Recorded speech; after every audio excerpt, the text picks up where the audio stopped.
Are you aware that there are different kinds of abortions and what's labeled as an abortion in our country? This is where this is going to get a little sticky. This might ruffle some feathers for some people, but we got to be informed when it comes to things like Roe versus Wade, which was overturned on June 24th of 2022. And honestly, I've had abortions, but not the abortions that you are used to hearing. So, we are going to get into the discussion of abortions today. This is your girl Lindsay, and welcome to another episode of Journey From Infertility to me, because we're going to talk about this and we're going to get into this today. So, I love words. Wordplay is my thing. But let's understand what the definition of an abortion is and the definitions that go across many different fields to get an understanding as to why abortion and the discussion of abortions are dangerous. The definition of an abortion per Merriam-Webster is the termination of a pregnancy after, accompanied by, resulting in, or closely followed by the death of the embryo or fetus, such as a spontaneous expulsion of a human fetus during the first 12 weeks of gestation, which you can compare to a miscarriage, or the induced expulsion of a human fetus. Now, you hear that there are two different terms for abortion. That's a miscarriage and then the induced one. And again, a miscarriage is also labeled as an abortion, which is pretty much a spontaneous abortion. That's what I've had. An induced expulsion of a human fetus is when there is a medical or a procedural abortion. So, according to Medline Plus for the government, an abortion is a procedure to end a pregnancy, and it can be done two different ways. Medication abortion, which uses medicines to end the pregnancy, and it's sometimes called a medical abortion or an abortion with pills. Then there's a procedural abortion, which is to remove the pregnancy from the uterus, and it's called a surgical abortion. So there are so many terms that go around abortion, and we have been fighting a fight for a long period of time that Roe versus Wade has been going on since 1973. Or it was decided in 73. Let me correct myself. Roe versus Wade was decided by the Supreme Court in 1973. Now, I'm getting this information from Planned Parenthood and from the abortionfinder.org. If you want to confirm this information, you can go onto their websites and do so, and I can plug these into the details of this episode. But this conversation popped up for me only because I'm a woman. I take care of my body. I don't like people deciding things for me. And as most women, they probably do not want people deciding this for them as well. And in the beginning, that was one of the reasons why I decided to get my tubes tied, was because around the time that Aaliyah was born, Georgia started talking about these abortion laws that were going to be enacted. And I was afraid because, one, as you can see, is what I said in the beginning of this episode, a miscarriage is labeled as a spontaneous abortion, and it's in my medical records as a spontaneous abortion. It's not labeled as a miscarriage. It is an abortion. So that scared me, and I got my tubes tied when Aaliyah was born. Now, we're even at the point that Roe versus Wade has happened and the abortion laws are back in state. So, yes, as fearful as it is, I've had children. Sometimes I'm still afraid that if I decided to go another route and go IVF and then I had an abortion, something would happen to me. Now, there are some counties who are not enforcing these laws, but it's still fearful to be a woman in America, to where we have no control over situations that may not even be out of our, that are really honestly out of our control. So I'm going to read verbatim off of the websites that I've pulled information from, and this is national, and this is going to be pertaining to the state of Georgia. Now, on abortionfinder.org, they have all the states, they have all the state abortion rules. Planned Parenthood action.org also has the abortion rules. So if you need to get into more detail outside of what I'm going to, tell to you today, go ahead. Be aware of what's going on in your state and be looking out for things to change, because a lot of stuff that was going on around Roe versus Wade, I don't think really people understood what was starting to happen until it was at the end point. Roe versus Wade was a landmark case decided by the U.S. Supreme Court in 1973, granted a federal constitutional right to abortion. But in 1971, 44 states had already outlawed abortion, with some exceptions to save a patient's life for limited reasons such as rape, incest, or fetal anomaly. On January 22nd, 1973, Roe won. 7 of the 9 Supreme Court justices agreed that the Due Process Clause of the U.S. Constitution's 14th Amendment protected the right of an individual to choose to end their pregnancy prior to viability. Abortion bans that were in place states across the country were ruled unconstitutional. Safe abortion care became vastly more accessible throughout the United States.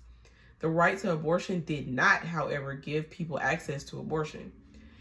And for the next half century, anti-abortion rights politicians strategically passed laws and restrictions that blocked many people's ability to get abortion care, or made it very confusing and hard to access. In the 1992 case Planned Parenthood versus Casey, the Supreme Court again affirmed the Roe decision, but added a new undue burden standard that allowed states to put laws in place to make it even harder to get an abortion. So between 1973 and 2021, states enacted more than 1,336 abortion restrictions. In 2021 alone, there were over 600 bills introduced to limit the ability to get an abortion. 108 of them were passed. So on December 1st of 2021, nearly 49 years after the landmark Roe ruling, the Supreme Court heard arguments in a case about a Mississippi ban on abortion at 15 weeks of pregnancy. Mississippi asked the Supreme Court to get rid of Roe. Most Americans never realized that the constitutional right to abortion was at risk until May the 2nd of 2022, when a draft of a majority decision to overturn Roe was leaked. On June 24th, 2022, Roe was overturned, and it ignored nearly 50 years of precedent. In its decision, the court gave states the power to ban abortion, and many states did so within weeks, and literal weeks. Now, I live in Georgia, so let's talk about how Georgia is in regards to abortion. Is abortion legal in Georgia? Yes, it is legal. However, it is restricted in Georgia and other states. And because of a law in Georgia, abortion is banned at around 6 weeks of pregnancy and has some other restrictions on abortion access. Now, my biggest problem with that is that most people don't even know that they're pregnant till about 6 to 8 weeks. So at that point, it's already too late. I've had multiple miscarriages to where I literally found out that I was pregnant at week number 4 because my periods were regular. So when I knew my period was missed, like to the day, I knew then. But some people have irregular periods to the point that they might not even know that they missed a period until 8 weeks. So pretty much you have no access to abortion, even if it was a choice for you. So the exact point in a pregnancy at which abortion will no longer be legal will vary from person to person, depending on how quickly the embryo is developing, which a healthcare provider can determine. That brings up another issue because Georgia is a leading state to where healthcare access is very limited, especially in the rural areas. There are places to where there's not even an OBGYN, there's not a hospital even close within like an hour distance. So pretty much you have very limited time to figure out, one, if you're pregnant, two, if you have access to care. So even then, you have to figure out when your last menstrual period was, and that will literally begin the count for you. So if you're limited in your care, you have a very small window before you can even safely or legally terminate a pregnancy. Now, even in the state of Georgia, if you're under the age of 18, a parent has to be notified that an abortion is being performed.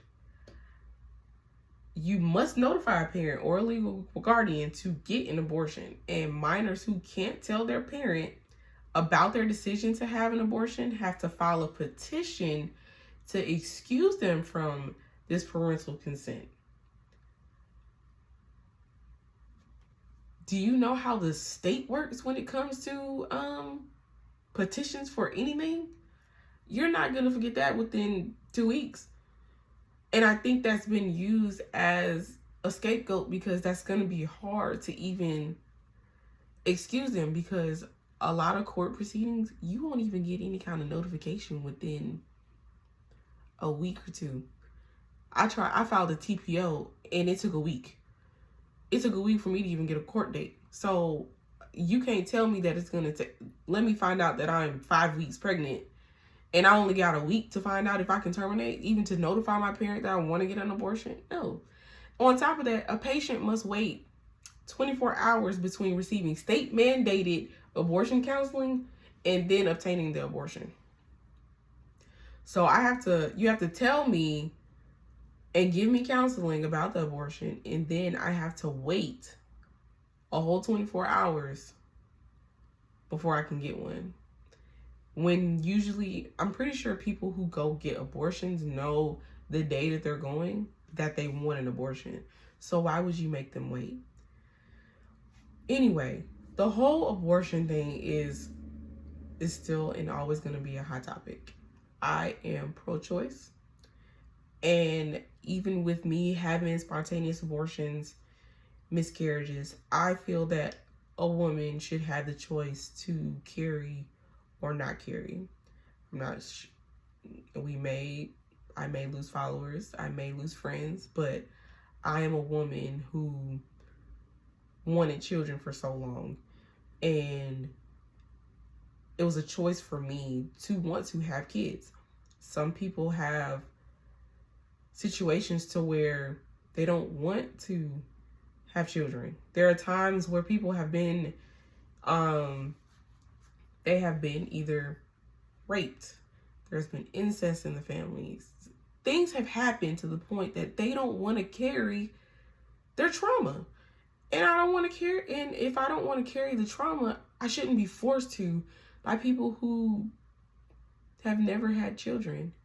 And majority of the politicians that are within our cabinets right now have never carried a child. But you don't want to take care of these children. You're going to force me to have children, but then you don't want to provide for this child. Who's going to provide for him if I can't take care of him?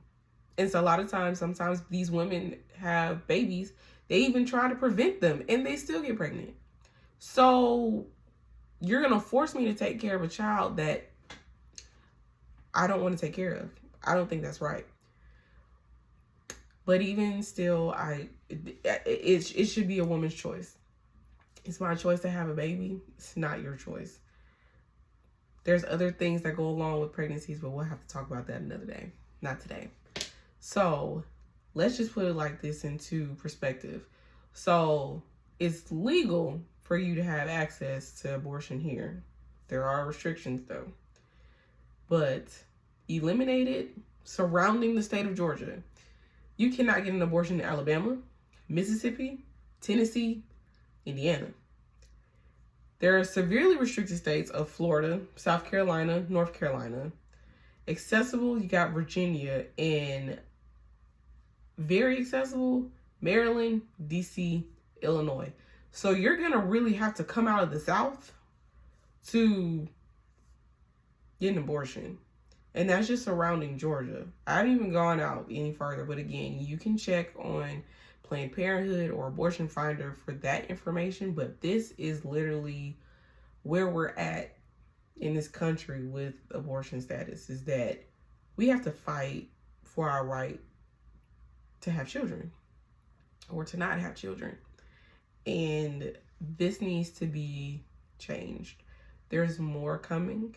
There are more things in the hopefully one day there will be some kind of change within our communities, because I don't want to keep having my body monitored and governed by the government.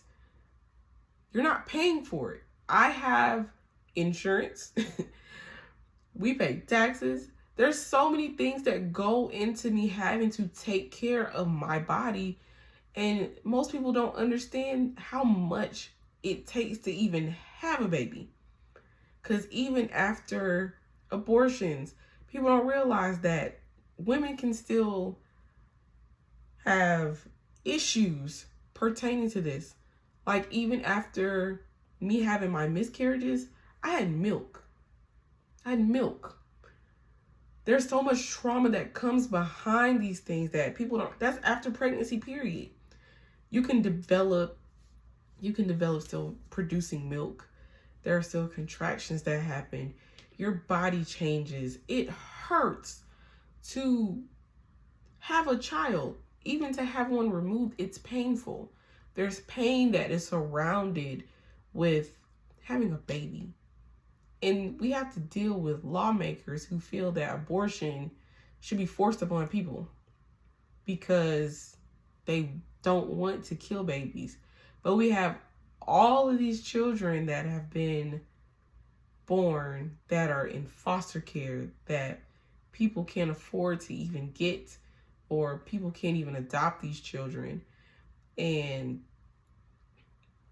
we're already having to foot the bill for that. And I don't mean that in a way, but we're footing the bill for children that some people don't want. And there are parents who don't want these children, and you're putting them into a space to where they're having to develop in a space like that. It's traumatizing for a kid. So it's like the cycle continues.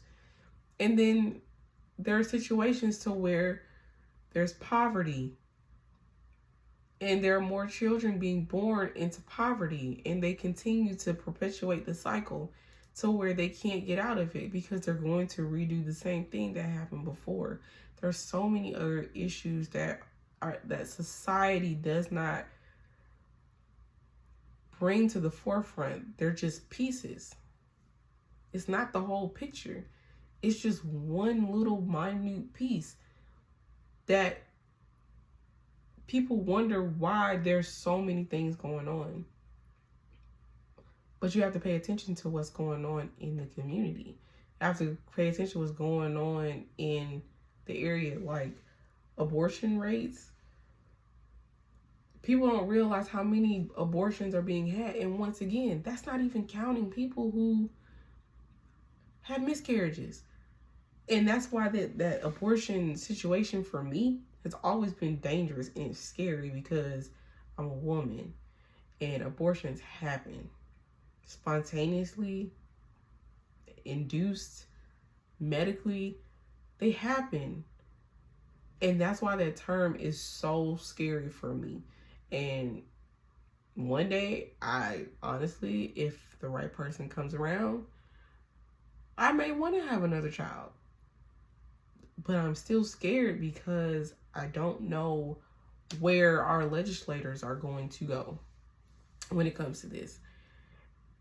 And hopefully one day we could get this put back into the perspective of where I can control my body.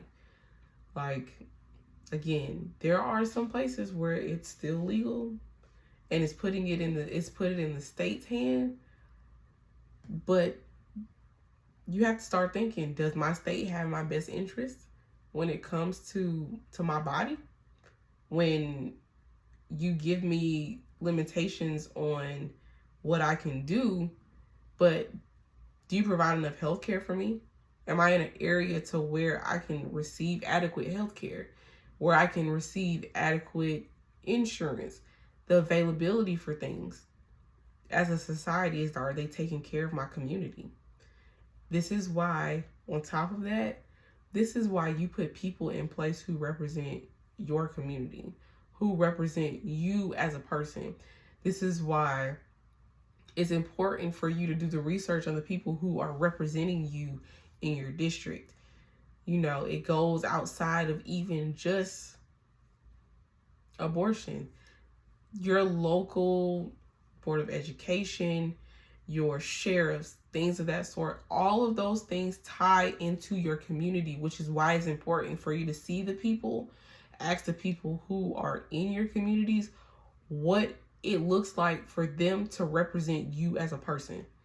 So be careful when you don't go out and vote for your local primaries, for your local representatives, because they represent you as a person. So once they start going up the tier, when you get to Senate, those House of Representatives, they vote on your behalf. And if you don't look and see who's voting for you and don't know what their rights or what they're passionate for or what they're for or what they're against, you may come up a little short in the end. And this is how we got to this point, because we have representatives who put people in office, who put these Supreme Court justices in these positions to get Roe overturned. We know when this happened. We know how this happened.